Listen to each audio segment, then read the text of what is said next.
Hi guys, in this video I'm going to show you how to prep the skin for bridal makeup.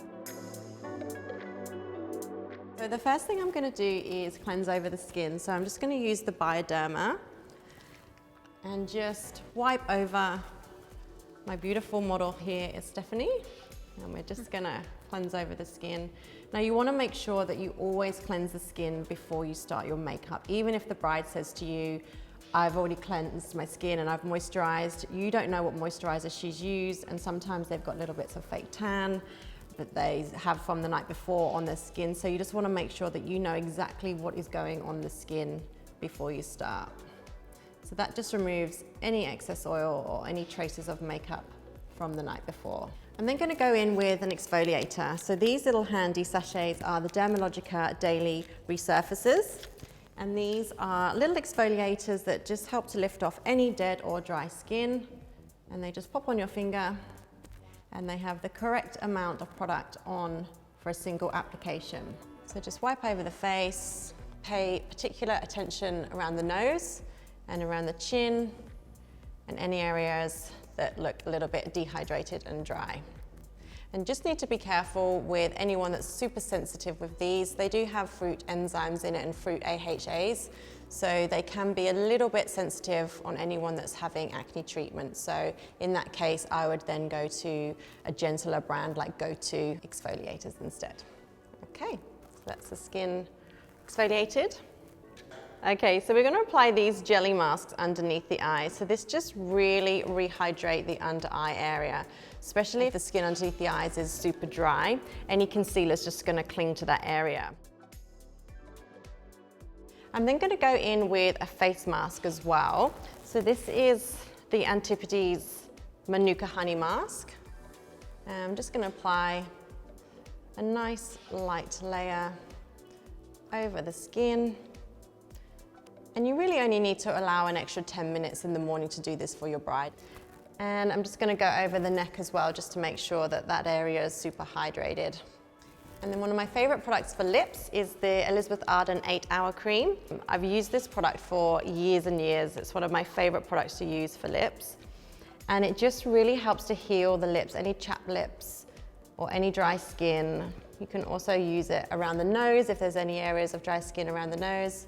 And you can leave that on for the whole time while you're doing your makeup application, and then remove it right before you do the lips at the end.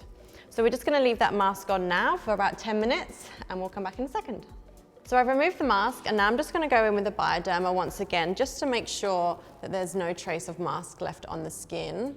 So I can already feel on Stephanie's skin that the hydration levels are so much better. The skin already looks nice and dewy. So I'm going to go in with the By Terry Brightening Serum. This is one of my favorite products to use at the moment. And the skin that we're going for today is that really beautiful dewy look. So we want the skin to be nice and radiant. And I'm just going to use my hand and just press this over the skin, concentrating more on the cheeks. You don't want to have too much on the forehead, because obviously with flash photography, you need to be a little bit careful. And just make sure that that's all pressed in. You can also go over the chest and the neck as well. Because we're going for that super dewy look today, we want the skin to really be nice and luminous. I'm now going to just use a little bit of eye cream around Stephanie's eyes. This is the Antipodes Manuka Honey Brightening Eye Cream. So it's really important that you really hydrate the area underneath the eyes, especially when you're using long-lasting products like long-lasting concealers under the eyes. You want that area to be super hydrated so you don't get any of those creases under the eyes. And just be really gentle and use your finger to apply around the eye socket. You don't want to get too close to the eye, and that'll just hydrate the eye area. Ready for all your products.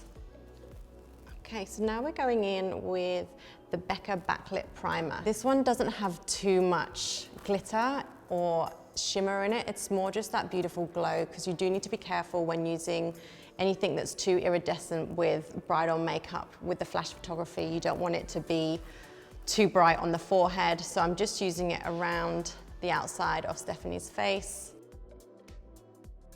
Okay, so I'm going to use the Charlotte Tilbury Magic Cream. This is one of my favorite moisturizers to use. So your moisturizer goes on before your primer, and just spend a couple of minutes just massaging the skin. Just helps to bring the circulation to the surface of the skin, makes the skin nice and plump, and your bride will love you. Okay, so this is the gripping primer by Cover FX. So this is great for longevity, just to use along the T-zone, and it just helps the foundation cling to the primer, which is essential for bridal makeup. I always get brides telling me my foundation lasted all day and my makeup didn't budge, and you're doing the makeup really early in the morning, so by 10, 11 o'clock at night, they're still dancing and they still want their makeup to be flawless. So using this primer on the T-zone just really helps keep that makeup on all night. Okay, so that's the final step in the skin prepping, and now we're ready for foundation.